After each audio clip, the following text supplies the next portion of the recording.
क्या हुआ जी? सब ठीक तो है ना? बेटे ने क्या कहा? आपने मुझे फ़ोन क्यों नहीं दिया? वसुंधरा, अब चुप भी करो।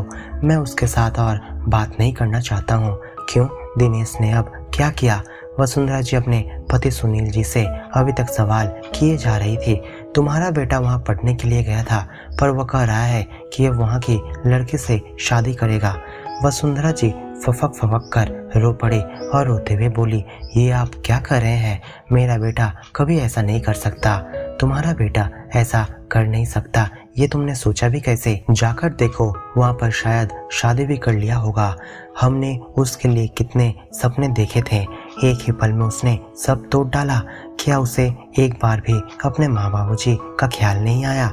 अगर उसे हमारा ख्याल रहता तो वो क्या हमसे बिना पूछे ऐसा काम कर सकता था?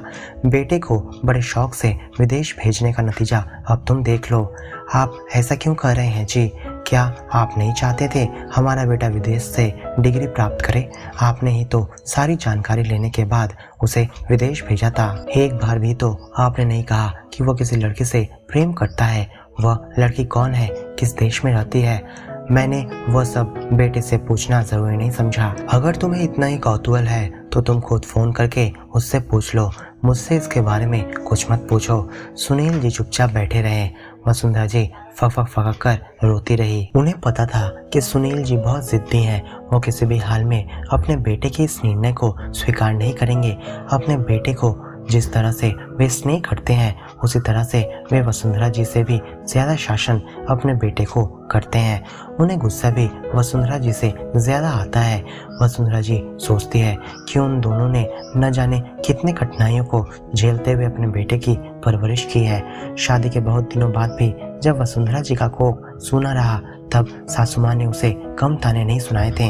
उसके बाद जब शादी के 5 वर्षों के बाद गर्भवती हुई तो डॉक्टर के निर्देशानुसार उन्हें फुल बेड रेस्ट करने को कहा गया, क्योंकि तब डॉक्टर साहब ने कहा था कि ज्यादा चलने फिरने से मिसकैरेज हो सकता है। ज्यादा जोर से हंसना या अधिक उत्साहित होना वर्जित था। इतना कि सुनील जी को भी अपने अलग कमरे में रहने के लिए कहा गया था। सासू माँ की नसीहतें अब भी बंद नहीं हुई थी। डॉक्टर ने सलाह दिया था कि दिनेश के 3 साल हो जाने के बाद आप एक बच्चा फिर से ले सकती हैं, पर सुनील जी राजी नहीं हुए थे। सुनील जी ने कहा था कि हम लोग एक बेटे को ही बहुत अच्छे से परवरिश करेंगे। पैसा न होने के बावजूद भी उन्होंने अपने बेटे को शहर के नामी स्कूल में पढ़ाया। बेटे ने जब जब जो कुछ मांगा उन्होंने किसी भी तरह उसे पूरा किया। बेटे के पढ़ाई लिखाई में वसुंधरा जी का कम योगदान नहीं था। सारा दिन वो लड़के के देखभाल में ही लगी रहती थी। एक बार जब परीक्षा के ठीक पहले बेटे की तबीयत बिगड़ी, तब वो कुछ पढ़ नहीं सक रहा था। बेटे के लिए उन्होंने ही उसे हर एक चैप्टर पढ़कर याद करवाया था। दिनेश बोर्ड के परीक्षा में बहुत ही अच्छे नंबरों से पास किया। वसुंधरा जी को अपने बेटे पर बहुत गर्व होता। सुनील जी भी अपने बेटे को सफल देखकर बहुत खुश थे। उनकी आंखों में एक अलग ही चमक थी। जब वही बेटे को अमेरिका के एक प्रतिष्ठित विश्वविद्यालय में पढ़ने का अवसर मिला, तब माँ बाबूजी बहुत खुश हुए। भारत में रहकर भी वो अपना PhD कर सकता था, पर जब विदेश में उसे स्कॉलरशिप मिला, तब उन्होंने बेटे को भारत में न पढ़ाकर उसे विदेश में पढ़ाना ही ठीक समझा। PhD करने के बाद विदेश में ही उनका बेटा नौकरी करने लगता है। वसुंधरा जी और सुनील जी अब चाहते थे कि उसे भारत बुलाकर उसका विवाह संपन्न कर दिया जाए। 1 साल पहले ही वसुंधरा जी की बड़ी बहन के लड़के की शादी हुई थी, तब दिनेश भारत आया था। सभी रिश्तेदारों ने वसुंधरा जी से कहा था कि दिनेश की भी शादी अब जल्दी से कर दो, नहीं तो देखना कहीं तुम्हारा बेटा कोई विदेशी लड़की को ना बहू बनाकर ले आए, तब तुम्हारे पास सिर्फ अफसोस करने के अलावा और कोई चारा नहीं रहेगा। वसुंधरा जी ने तब कहा था, नहीं नहीं, मुझे विदेशी बहू पसंद नहीं है। मैं तो अपने बेटे को यहाँ की लड़की के साथ ही विवाह कराऊंगी। और वैसे भी उनके बाबूजी विदेशी लड़की के साथ किसी भी हाल में विवाह को स्वीकार नहीं करेंगे, भले ही वे अपने बेटे से कितने भी प्यार क्यों न करते हों। तब भी बेटा कुछ नहीं बोला और आज कह रहा है कि वह शादी कर रहा है। माँ बाबूजी का बहुत शौक था कि वे अपने बेटे का विवाह धूमधाम से संपन्न करेंगे, पर आज बेटे ने तो उनके सारे अरमानों पर पानी फेर दिया था। वसुंधरा जी के आंखों से आंसू रुकने के नाम ही नहीं ले रहे थे। उन्होंने तो मैट्रिमोनियल साइट पर दिनेश का एक प्रोफाइल भी रजिस्टर करवाया था, जिसकी जानकारी उसने बेटे को कुछ दिन पहले ही दी थी। और तब भी बेटे ने माँ बाबूजी को कुछ नहीं बताया और शादी के लिए उदासीन रहा। विदेशी लड़की के साथ तो ठीक से बात भी नहीं कर सकेगी। वसुंधरा जी ने सोचा था कि बेटे के वहाँ घूमने जाएगी, पर अब तो वो भी नहीं होगा। वैसे तो बेटा माँ बाबूजी के यहाँ हर वर्ष एक बार ज़रूर आता है, पर पिछले साल नहीं आया।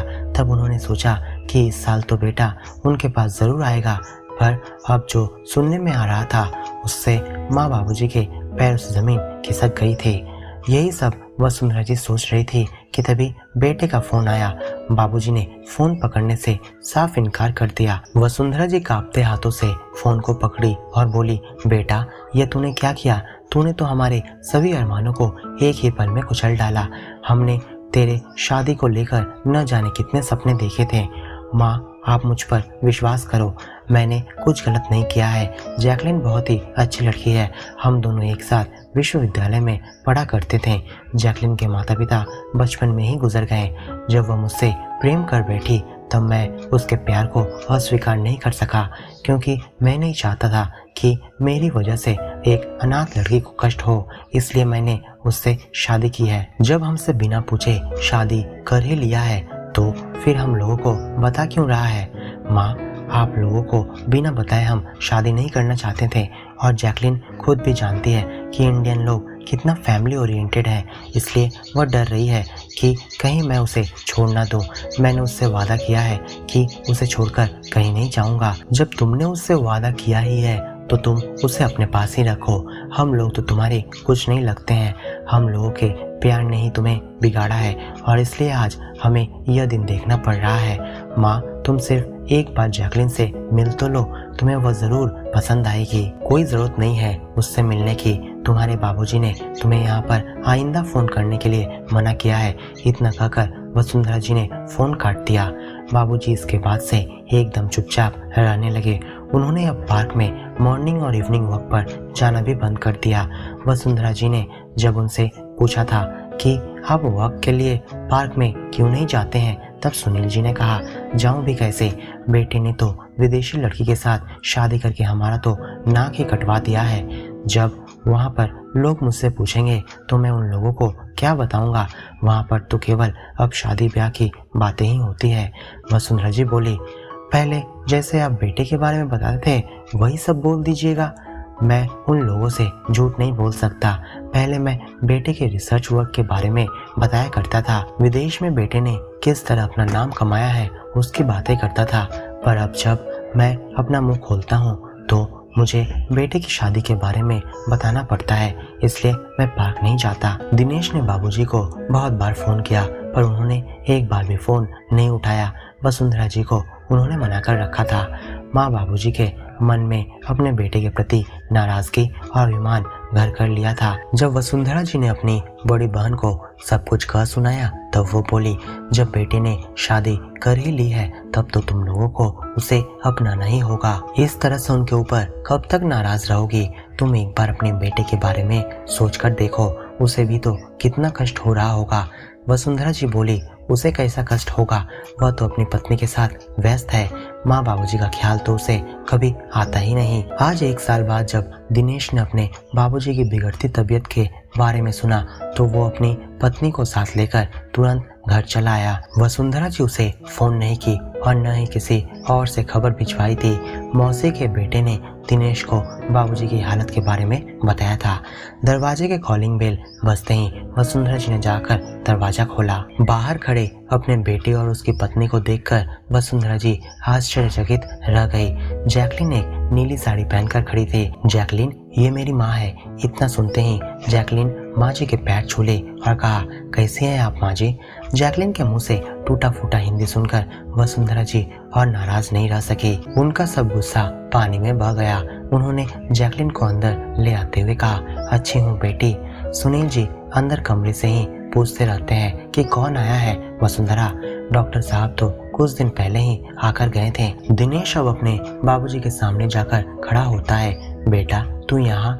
बाबूजी चौंक कर उससे सवाल करते हुए रोने लगते हैं। दिनेश बाबूजी के बेड के पास जाकर कहता है, बाबूजी, इतनी नाराज़गी, आपकी इतनी तबीयत खराब है, पर एक बार भी आपने मुझे खबर तक नहीं की। बाबूजी, मैं आज आपकी बहू को यहाँ लेकर आया हूँ। सुनील जी बिस्तर पर अभी तक मुंह फेर कर बैठे हुए थे। जैकलिन अब जाकर बाबूजी के पैर पकड़कर कहती है, मुझे माफ़ कर दीजिए बाबूजी, आपके बेटे दिनेश की इसमें कोई गलती नहीं है। जैकलिन का स्वर भारी हो गया, उसके आंखों से आंसू बहने लगे। उसने बोलना जारी रखा, आपका बेटा शादी के बाद भी मानसिक रूप से बहुत अकेला महसूस करता है। He feels very lonely. शादी के बाद आप लोगों का साथ न पाकर वो मानसिक रूप से बहुत अकेला हो गया है। आप उसे माफ़ कर दीजिए बाबूजी। सुनील जी के आंखों के कोर गीले हो गए। उन्होंने अब बहू की ओर देखा और कहने लगे, बेटी, तुम्हें हिंदी किसने सिखाया? दिनेश ने सिखाया है बाबूजी, जिससे मैं आप लोगों के साथ कम्युनिकेट कर सकूं। बाबूजी, आप हमसे और नाराज मत रहिए। मैं आपसे हाथ जोड़कर विनती करती हूँ। वसुंधरा जी अब बोली, देख बहू, नाराज तो हम उसी पर ही रह सकते हैं जिसे हम अपना मानते हैं। तुम लोग भी तो हमारे अपने ही हो, इसलिए हम इतने दिनों से नाराज थे। कहते कहते वसुंधरा जी की आंखें भीग आती है। दिनेश अपने बाबूजी के गले लगकर कहता है, बहुत हो गया आपका अभिमान, अब आप जल्दी से ठीक हो जाइए। हम आपको अपने पास लेकर चलेंगे, आप वहाँ ही हमारे पास रहिएगा। सुनील जी कहते हैं, इस उम्र में क्या हम वहाँ जा पाएंगे बेटा? बाबूजी, आप ऐसा क्यों कर रहे हैं? हम आपका इलाज करवाकर वहाँ हवाई जहाज से लेकर जाएंगे। आज न जाने कितने दिनों के बाद फिर से वसुंधरा जी और सुनील जी के घर में खुशियाँ लौट आई थी। वसुंधरा जी एक नज़र में ही समझ गई थी कि जैकलिन स्वभाव से कितनी अच्छी है।